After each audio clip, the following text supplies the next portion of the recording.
इस अध्याय में हम सेनापति का जीवन परिचय और साथ में उनके दिए गए पदों को हम पढ़ेंगे। चलिए शुरू करते हैं उनका साधारण परिचय। वैसे परिचय अलग से भी दे रखा है, इसलिए हम थोड़ा जल्दी इसे समझेंगे। सेनापति का जन्म दीक्षित गोत्रीय ब्राह्मण परिवार में विक्रम संवत 1616 में हुआ था। उनके पिता का नाम गंगाधर और पितामह का नाम परशुराम दीक्षित था। उनके विद्या गुरु यानी जिन्होंने उन्हें शिक्षा दी, उनका नाम हीरामन दीक्षित था। वे बड़े आत्मविश्वासी थे और अपना परिचय देते हुए इन्होंने कहा था, सेनापति सोई सीतापति के प्रसाद जाकी सब कवि कान दे सुनत कविताएं। अर्थात सेनापति वही है जिनका ऊपर भगवान राम की कृपा है और सभी कवि जिनकी कविता सुनने के लिए लालायित रहते हैं। रीतिकाल एक समय चला था जो हिंदी साहित्य में आदिकाल के बाद में भक्तिकाल आता है और भक्तिकाल के बाद में रीतिकाल आता है। उस रीतिकाल के विशेषता ये थी कि उस समय बड़ी श्रृंगारिक कविताएं होती थी, श्रृंगार रस की कविताएं होती थी, स्त्री के रूप आकर्षण की कविताएं होती थी। उस समय में दरबारी जो कवि होते थे राजाओं के, वो राजाओं की महानता की गुणगान करते थे। उस समय इन्होंने अपना रचना कौशल दिखाया था। उस समय के महान और भावप्रवण कवि सेनापति माने जाते हैं। जैसा इनका नाम था सेनापति, वैसे ही इनके काम थे, यानी ये सेनापति की तरह सबसे काम करवा सकते थे। कुछ लोगों का कथन है कि सेनापति इनका नाम नहीं बल्कि उपाधि या उपनाम है, इनके मूल नाम का किसी को कुछ पता नहीं है। परंतु इस बात में कोई संदेह नहीं है कि काव्य कला और मौलिकता की दृष्टि से अपने युग के कवियों में सेनापति सबसे अलग थे। सेनापति भगवान राम के भक्त थे और श्लेष अलंकार इनका प्रिय अलंकार माना जाता है। उन्होंने किसी भी कवि का अनुसरण नहीं किया बल्कि अपनी तरह से खुद की रचनाएं की है। ये रीतिबद्ध कवियों की श्रेणी में आते हैं। रीतिबद्ध, रीतिसिद्ध और रीतिमुक्त तीन तरह के कवि होते हैं। आप धैर्य से इसको समझना, चाहे आप कक्षा 10 में पढ़ रहे हो या उस और किसी क्लास को पढ़ रहे हो, समझना इसे। रीतिकाल के तीन कवि होते थे, तीन तरह के कवि होते थे, तीनों की अलग अलग विशेषताएं हैं। रीतिबद्ध कवि वे होते थे जो किसी छंद, अलंकार, शब्द शक्ति या ग्रंथ लिखने के बारे में कुछ महत्वपूर्ण रचनाएं बनाते थे और उनके नियमों के ऊपर चलते थे। ये होते थे रीतिबद्ध, जिनमें से एक है सेनापति। और कुछ कवि ऐसे होते थे जिनको नियम तो सारे पता होते थे लेकिन वो छंद, अलंकार और इनके ऊपर कोई अलग से रचना नहीं बनाते थे, उनको कहते हैं रीति सिद्ध। और कुछ ऐसे होते थे जिनको चाहे पता हो चाहे न हो, वो इन नियमों को नहीं मानते थे और अपने मन से रचनाएं करते थे, उनको कहते थे रीति मुक्त। ठीक है, तो ये रीतिबद्ध में आते हैं। इनकी दो रचनाएं प्रसिद्ध है, काव्य कल्पद्रुम और कवित रत्नाकर। काव्य कल्पद्रुम इनकी ऐसी रचना है जो अभी तक प्राप्त नहीं हो पाई है। इनका काव्य शास्त्रीय ग्रंथ रहा है, अर्थात जिसके अंदर इन्होंने छंद, अलंकार, शब्द शक्ति, रस, गुण इत्यादि के बारे में लिखा है। इनके कवितों में अलंकार और रस ध्वनि के उदाहरण एक से बढ़कर एक मिलते हैं। कवित का मतलब होता है एक अलग तरह की छंद रचना होती है, उसको हम कवित कहते हैं। अलंकार और रस ध्वनि के उदाहरण एक से बढ़कर एक मिलते हैं, यानी उनमें अलंकार भी मिलता है और रस के भी अच्छे अच्छे उदाहरण मिलते हैं। इन्होंने अलंकार संप्रदाय का अनुसरण किया है। अलंकार संप्रदाय का अनुसरण का मतलब होता है कि कुछ कवि होते थे जो रस को ज्यादा महत्व देते थे, कुछ छंद को महत्व देते थे, कोई शब्द शक्ति को महत्व देता था, और ये अलंकारों को महत्व देने वाले संप्रदाय में माने जाते हैं। सेनापति ब्रज भाषा के कवि, अर्थात इनके जो हम रचना पढ़ने जा रहे हैं वो ब्रज भाषा है। साधारण शब्दों में शब्द भी उनके हाथ में आते ही सैनिक की भांति सशक्त या ताकतवर बन जाते हैं। वे फारसी के शब्दों का भी प्रयोग करते थे। उनकी रचनाओं में प्रसाद गुण और ओज गुण की प्रधानता। देखिए, प्रसाद गुण वो गुण होता है जब भी आप किसी कविता को पढ़े और पढ़ते ही वह कविता आपके लगभग समझ में आ जाए कि ये कवि इसमें क्या कहना चाहता है, तो वो कविता होती है प्रसाद गुण की। और ओज गुण की वो कविता होती है जिसको पढ़ने पर आपको जोश आए, जुनून हो, एक तरह से आपको प्रेरणा मिले, उसे कहते हैं। तो इनकी कविताओं में दोनों है। परिमार्जित भाषा, परिमार्जित भाषा का मतलब शुद्ध भाषा का प्रयोग और भाव गांभीर्य उनके काव्य की विशेषता मानी जाती है। यहाँ प्रस्तुत कविता सेनापति के ऋतु वर्णन का प्रौढ़ और प्रांजल नमूना है। प्रौढ़ का मतलब होता है एकदम परफेक्ट, एकदम परिपक्व। प्रांजल का मतलब होता है सरल, एकदम सरल और अच्छा उदाहरण है यहाँ पर कि ऋतुओं के वर्णन में सेनापति कितने परफेक्ट हैं। आप सभी जानते हैं कि मुख्य रूप से तीन ही ऋतु होती है, सर्दी, गर्मी, बरसात, लेकिन भारतवर्ष में तीन ऋतु और होती है, हेमंत, शिशिर और वसंत। इनमें पूरी निपुणता से ऋतुओं के उपादानों एवं उसके लक्षणों का उपयोग कवि ने किया है, यानी ऋतुओं जो है ना उनकी विशेषता उन्होंने बताई है। वसंत का वैभव पूरी छटा के साथ पंक्तियों में पिरोया गया है कि वसंत ऋतु कैसी है। कवि ने वसंत ऋतु का सूक्ष्मता पूर्वक मानवीकरण किया है, यानी इस ऋतु को उन्होंने मनुष्य की तरह दिखाया है। मानवीकरण अलंकार आया है। पूरा परिदृश्य राजा के आगमन के काल के वस्तुओं एवं भावनाओं से बुना गया है कि जैसे कोई राजा होता है, जब वह आता है तो राजा के आने पर क्या क्या परिवर्तन होता है, वैसे वसंत के आने पर होता है। रंगीन उपवन सुगंधमय है। उपवन का मतलब होता है बगीचा। बगीचे में सुगंध सुगंध हो गई है। कोकिल चारण की भूमिका में पद गान कर रहा है, अर्थात कोयल जैसे कोई कवि होता है उसकी तरह पदों का गायन करने के रूप में मीठी मीठी बोल रही है। शोभा के सुखमय उपकरण सेना की कवायद की छवि उत्पन्न कर रहा है, यानी चारों तरफ जो जो परिवर्तन हो रहे हैं। आप सभी जानते हैं वसंत ऋतु में नए पत्ते आते हैं, नए कोपले आते हैं, चारों तरफ फूल खिले हुए रहते हैं और बहुत अच्छा मौसम होता है। वही यहाँ पर नजर आ रहा है, क्योंकि राजा एकाकी गमन नहीं करता। एकाकी का मतलब होता है राजा अकेला नहीं आता, उसके साथ उसकी पूरी सेना आती है, दल बल आता है। वैसे वसंत जब भी आता है तो चारों तरफ प्रकृति के अंदर आनंद ही आनंद होता है। कोयल बोलती है, मौसम अच्छा होता है और चारों तरफ फूल खिल रहे होते हैं, पत्तियां आ रही होती है। इसी तरह से भीषण ग्रीष्म के बाद झुलसी हुई प्रकृति पर जब वर्षा की बूंदें पड़ती है तो धरती नयनाभिराम एवं सुखमय हो जाती है, अर्थात धरती बहुत सुंदर और बहुत अच्छी लगने लग जाती है। नयन अभिराम, नयनों को सुंदर लगने वाली, सुखमय हो जाती है। मानसून का आगमन इस कृषि प्रधान देश के लिए एक उत्सव की तरह होता है। मानसून, जैसे ही मानसून आता है तो हमारा जो देश है उसके अंदर किसान की आंखें भी चमक उठती है। इस तरह से इसमें बताया गया कि हमारा देश वर्षा ऋतु के लिए कितना लालायित रहता है। कवि ने डूबकर बरसात के ऋतु चक्र को आंखों के आगे साकार कर दिया है। कवि ने डूबकर बरसात जो है उसके मौसम को ऋतु चक्र के रूप में हमारे सामने रख दिया है कि किस तरह से एक के बाद एक ऋतु परिवर्तित होती।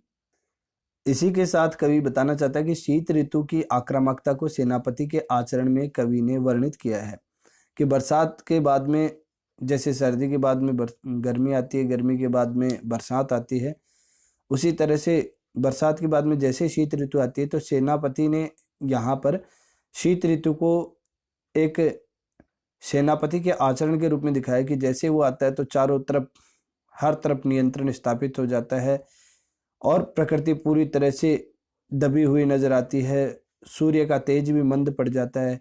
इस हमले ने पूरी प्रकृति को पराजित कर दिया है, यानी सर्दी आते ही चारों तरफ से प्रकृति हार सी जाती है। बर्फीली हवा की चुभन तीर के समान घातक होती है। सूर्य का तेवर निस्तेज हो गया है। अलाव की आग को घेरकर जन समुदाय ठिठुर रहे हैं। देशज समाज पर ऋतुओं के प्रभाव का इतना जीवंत वर्णन ही सेनापति को कालजयी कवि बनाता है। ऋतु वर्णन। सेनापति कवि ने यहाँ पर अलग अलग ऋतुओं का वर्णन किया है।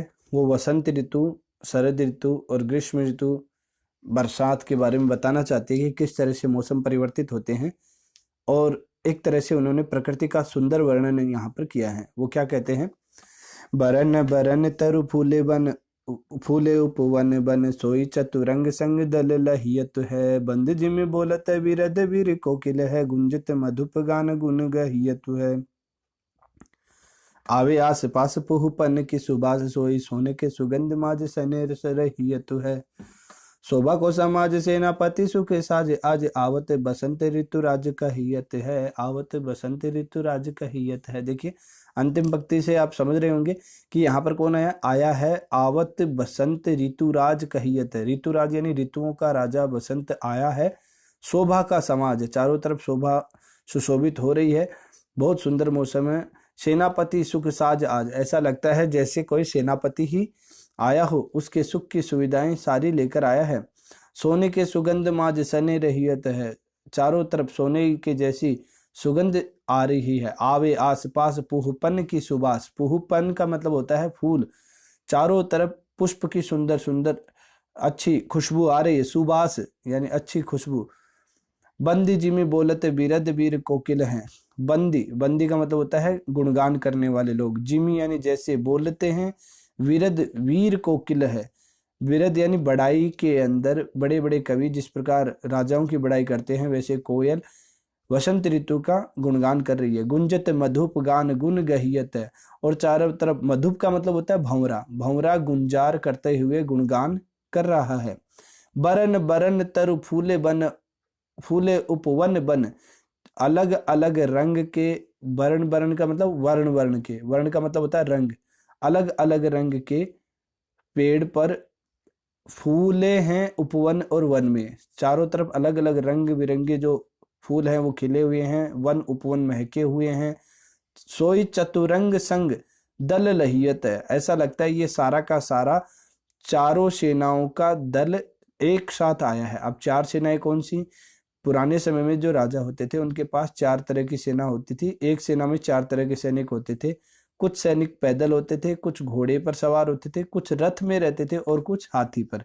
इन चारों सेनाओं को चतुरंग कहा जाता था। तो यहाँ पर कहा जा रहा है कि वसंत जो है वह एक राजा के समान होकर यहाँ पर आया। अब आप इसे समझिए, देखिए वसंत आया है राजा के समान बन करके, और वसंत आया तो वसंत अकेला नहीं है, अपनी पूरी सेना लेकर आया है।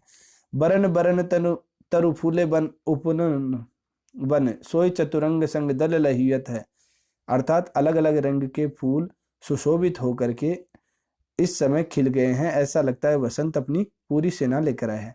बंद जी में बोलत बिरद वीर कोकिल है, गुंजत मधुप गान गुन गहियत है। जिस प्रकार से राजाओं की सभा के अंदर बड़े बड़े कवि और गुण ग्राहक लोग होते जो राजाओं की बड़ाई करते हैं, वैसे ही यहाँ पर कोयल और भंवरा राजाओं की बड़ाई की तरह बसंत ऋतु का गुणगान कर रहे हैं। जैसे ही बसंत आती है तो कोयल बोलने लग जाती है, भंवरे फूल फूल पर गुंजार करने लग जाते हैं, ऐसा लगता है कि सब के सब बसंत का गुणगान कर रहे हैं। आवे आसपास पुहपन की सुबास सोई, आसपास बहुत सुंदर सुंदर जो फूल हैं उनकी सुगंध फैली हुई है। सोने के सुगंध माज सने रहियत है, और सभी के सभी सोने के सुगंध, सोने की सुगंध के अंदर सने हुए रहते हैं। सोने की सुगंध का मतलब बहुत ही अच्छी खुशबू चारों तरफ आ रही है, एक दूसरे में मिली हुई खुशबू चारों तरफ आ रही है। सने रहियत यानी चारों तरफ खुशबू ही खुशबू भरी हुई है, अलग अलग पुष्पों की खुशबू आ रही है। शोभा को समाज सेनापति सुख साज आज, आज ये जो समाज है यानी चारों तरफ जो ऋतु अलग अलग रूप लेकर आई है, चारों तरफ फूल खिले हुए, कोयल बोल रही है, मधु गुंजार कर रहे हैं, सुंदर सुंदर पुष्प खिले हुए हैं, अच्छी सुगंध आ रही है, ये सारा का सारा जो समाज है ये बहुत अच्छा लग रहा है, बहुत सुंदर लग रहा है, बहुत सुशोभित हो रहा है। सेनापति सुख साज आज, ऐसा लगता है कि चारों तरफ सुख के साधन आ गए हैं। आवत बसंत ऋतुराज कहियत है, लोग कहते हैं कि भाई बसंत ऋतु आ गई है, इसलिए ये सारे परिवर्तन हो रहे हैं। एक तरह से इसमें सेनापति ने बसंत ऋतु के गुणगान के बारे में हमें बताया कि बसंत ऋतु कितनी सुंदर, कितनी अच्छी लग रही है, और बसंत ऋतु के समय कैसा परिवर्तन हो रहा है। अगला देखिए, देखे छिति अंबर जले हैं चारी ओर छोर, तीन तर बर सब ही को रूप हर्यो है। महाझरे लागे ज्योति भादव के होते चले, जलद पवन तन सेक मानो पर्यो है। दारुण तरन तरे नदी सुख पावे, सब सिरी घन चाह चाह बोही चित धर्यो है। देखो चतुराई सेनापति का विताई की जो, ग्रीष्म विषम वर्षा की समय कार्यो है, ग्रीष्म विषम वर्षा की समय कार्यो है। यहाँ पर देखिए ग्रीष्म विषम वर्षा के सम कार्य है। सेनापति कवि ने इस ऋतु के अंदर बताना चाहा है कि मैंने एक साथ दो ऋतुओं को समाहित कर दिया। दिखने वाले को इसमें ग्रीष्म ऋतु भी नजर आएगी, इसमें बरसात ऋतु भी नजर आएगी। ग्रीष्म विषम है यानी ग्रीष्म जो ऋतु होती है वो बरसात की ऋतु से थोड़ी सी भिन्न होती है, लेकिन फिर भी कवि ने इस तरह से वर्णन किया कि पढ़ने वालों को एक साथ ग्रीष्म ऋतु और बरसात दोनों का आनंद इसमें प्राप्त होगा। देखिए कैसे, अगर हम इसका अर्थ करें, ग्रीष्म ऋतु को विषम बरसात की तरह कर दिया है। क्या कहना चाहते हैं? देखे क्षिति अंबर जले है चारी ओर छोर, देखिए क्षिति अंबर जले हैं, क्षिति और अंबर यानी धरती और आसमान जल रहे हैं चारों ओर छोर, चारों ओर से जल रहे हैं। तीन तरबर सब ही को रूप हरे है, पेड़ पौधे और सभी का रूप हरा गया है, यानी सबका रूप खत्म हो गया है। ये कौन सी ऋतु का वर्णन है? ये गर्मी का मौसम है जिसमें चारों तरफ धरती और आसमान जल रहे होते हैं, पेड़ पौधे सूख जाते हैं। महाझड़ लागे ज्योति भादव की होते चले, चारों तरफ महाझड़ लग रही है। महाझड़ का मतलब होता है बहुत ही जबरदस्त गर्मी पड़ रही है, और ऐसे मौसम में चारों तरफ पूरी तरह से गर्मी ही गर्मी पड़ रही है। जलद पवन तन सेक मान पर्यो है, ऐसा लगता है जैसे बादल और हवा तन सेक मानो पर्यो, यानी उनका जो शरीर है उससे सारे के सारी जो उष्मा है वह खत्म हो गई है, उनको इतनी ज्यादा गर्मी दी गई है कि उनका पानी गायब हो गया है। दारुण तरनी तरे नदी सुख पावे सब, दारुण का मतलब होता है दयनीय, तरणी का मतलब होता है सूर्य, तरे नदी सुख पावे सब, दारुण तरणी यानी सूर्य की गर्मी से लोग दारुण हो जाते हैं यानी दुखी हो जाते हैं। नदी सुख पावे सब, सभी लोग नदी में सुख प्राप्त करते हैं। सिर घन छाह चाही बोई चित धर्यो है, और सभी लोग सिर के ऊपर घनी छाया चाहते हैं और इसलिए इधर उधर घूम रहे हैं। देखो चतुराई सेनापति कविताएं जुग, देखिए कविता की ऐसी चतुराई सेनापति ने की है कि ग्रीष्म ऋतु के समान वर्षा ऋतु को बना दिया है। यानी देखिए अब तक हमने जो पढ़ा है वो ग्रीष्म ऋतु के अनुसार, अब इसे बरसात के आधार पर पढ़े। देखिए छिति अंबर जले हैं चारी ओर छोर, देखिए धरती और आसमान में जले हैं, जल ही जल है, चारी ओर छोर, चारों तरफ जल ही जल है। तीन तरवर सब ही को रूप हर्यो है, पेड़ पौधे और सभी का रूप हरा भरा हो गया। महाझड़ लागे ज्योति भादव की होती चले, चारों तरफ महाझड़ लगी हुई है, यानी बरसात की एक तरह से लगातार बरसात हो रही है। भादव की होती चले, चारों तरफ जैसे भादवे की भाद्रपद के मौसम के अंदर जैसे बरसात हो रही है वैसी हो रही है। जलद पवन तन शेक मान पर्यो है, बरसात और बादल चारों तरफ बरसात ही बरसात कर रहे हैं और सबके शरीर को तृप्त कर रहे हैं, और ग्रीष्म के जो चुभन थी, ग्रीष्म के जो तेज था उससे सबको मुक्ति दिला रहे हैं, सबके शरीर को ठंडा और शीतल कर रहे हैं। दारुण तरनी तरे नदी सुख पावे सब, इसका मतलब है तरणी का मतलब होता है नाव और तरनी का मतलब होता है सूर्य, यानी एक तरह से इस एक शब्द में श्लेष अलंकार है।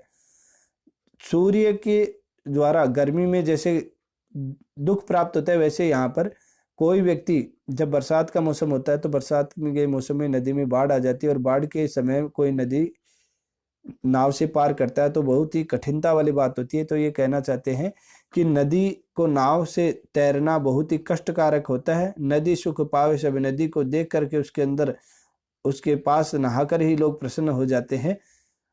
सीरी घन छाह चाही बोई चित धैर्य है, बरसात के मौसम में भी व्यक्ति जब बारिश आ रही होती है तो कोई आशियाना ढूंढता है जिसके नीचे वो खड़ा हो सके और अपने सिर को इस बरसात से बचा सके, इसलिए घनी छाह ढूंढ रहा है। देखो चतुराई सेनापति कविताएं जुकू, देखिए सेनापति कवि की कविता की क्या चतुराई है कि उन्होंने ग्रीष्म और वर्षा ऋतु को एक जैसा कर दिया है। इस तरह से इस एक ही पद के अंदर से हमें दो कविताएं नजर आती है। सम शब्द आने की वजह से यहाँ पर उपमा अलंकार है, तरणी शब्द में श्लेष अलंकार हुए, और एक तरह से देखा जाए तो इस पूरे पद के दो अर्थ निकल रहे हैं। दोनों पद इसके अंदर किसी भी रूप में अगर आप देखेंगे तो यहाँ पर आपको श्लेष अलंकार पूरे पद में नजर आएगा, क्योंकि इनका प्रिय छंद भी श्लेष, प्रिय अलंकार भी श्लेष अलंकार है, और जिस छंद को हम पढ़ रहे हैं यह छंद है कवित छंद। अगला देखिए, दामिनी दमक सूर्य चाप की चमक, श्याम घटा की झमक, अति घोर घन घोर तय, कोकिला कलापी कल कूजत है जित तित सीकर ते, शीतल समीर की झकोर तय। सेनापति आवन कयो है मन भावन, सुलाग्यो सर तर सावन वीर है जुर जोर ते, आयु सखी सावन मदन सर सावन, लग्यो है बर सावन सलिल चहु और ते, लग्यो है सर बर सावन सलिल चहु और ते। इसका मतलब है कि चारों तरफ बरसात का मौसम आ गया है। अभी हमने ग्रीष्म ऋतु का वर्णन पढ़ा था, अब यहाँ पर देखिए दामिनी दमक, बिजली चमक रही है, सूर्यचाप की चमक, सूर्यचाप कहते हैं इंद्रधनुष की चमक, श्याम घटा की झमक, काली घटा आ गई है, अति घोर घन घोर थे, और बहुत ही घनघोर बरसात होने वाली है। कोकिला कलापी, कोकिला यानी कोयल, कलापी का मतलब होता है मयूर यानी मोर, कोकिला कलापी कल कूजत है जित तित, कोयल मोर और जल इधर उधर कूजत यानी गूंज रहे हैं, जित तित इधर उधर, सीकरते शीतल समीर की झकोरते, सीकर का मतलब होता है जल की बूंदे, शीतल समीर की झकोरते, ठंडी ठंडी जल की फुहारे चारों तरफ झकोरों के साथ आ रही है। और ये बरसात के मौसम में झकोरों के साथ या झोंकों के साथ हवा की बूंदे जरूर आती है, और हम सब ने इसे अनुभव किया है। सेनापति आवन कयो है मन भावन, सुलग्यो है तरसाना वीर है जुर जोरते, कवि सेनापति कहते हैं कि जिन स्त्रियों के पति विदेश गए हुए हैं वो अपने पति का यहाँ पर इंतजार कर रही है और अपने मन भावन अपने प्रियवर से मिलने के लिए वो विरह के अंदर पूरी तरह से जल रही है और लगे है तरसावन, उनको बहुत ही अपने प्रिय व्यक्ति की एक तरह से दुख की स्थिति अनुभव हो रही है, क्योंकि वे विरह के अंदर हैं और विरह के अंदर प्रिय के नहीं मिलने से उन्हें एक तरह से बहुत अधिक संताप उठाना पड़ रहा है। आयो सखी सावन मदन सर सावन लग्यो है बर सावन सलिल चहु और थे। ऐसा लगता है सखी कि ये सावन मदन सर सावन, मदन का मतलब होता है कामदेव को बढ़ाने वाला है, लग्यो है बर सावन सलिल चहु और थे, चारों तरफ से पानी बरसा करके और व्यक्ति को काम वेग से युक्त बना रहा है। ऐसे समय में प्रिय मनुष्य समीप रहता है तो प्रेम और आनंद अधिक उत्पन्न होता है। ठीक है, इसके बाद में अगला है, शीत को प्रबल सेनापति को चढ़्यो दल निबल अनल गयो सूर्य सिया राय के हिम के समीर ते बरस विषम तीर रही है गरम भुवन कोनन में जाय के धूम नैन बहे लोग आनी पर गिरे रहे हिय सु लगाए रहे नैक सु लगाई के मानो भीत जानी महा शीत ते पसारी पानी छतिया के छाह राख पाऊ के छिपाए के। देखिए इस पूरे पद में शीत ऋतु का वर्णन है। सर्दी के मौसम में कैसा हाल हो जाता है, ऐसा लगता है जैसे किसी सेनापति ने सेना सहित आक्रमण कर दिया है और सर्दी के मौसम में चारों तरफ ऐसा ही मौसम बन गया है। शीत को प्रबल सेनापति को चढ़्यो दल, ऐसा लगता है कि शीत ऋतु का जो मौसम है वह ऐसा है, सर्दी का मौसम ऐसा है, ऐसा लगता है जैसे किसी सेनापति ने अपनी पूरी दल सहित चढ़ाई कर दी हो।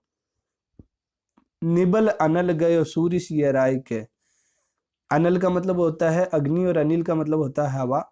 अनल यहाँ पर निर्बल हो गया, यानी सर्दी के मौसम में आग भी निर्बल हो जाती है। गयो सूर्य सिया राय के, और सूर्य भी ठंडा हो गया है।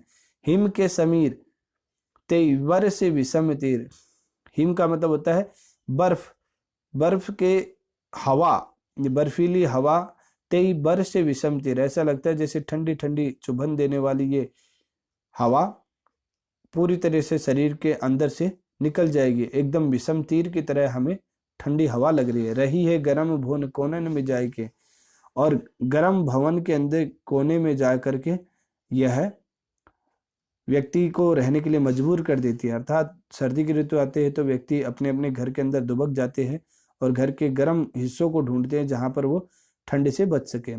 धूम नैन बहे लोग आग पर गिरे रहे, जिस समय सर्दी होती है उस समय लोग अलाव जलाते हैं,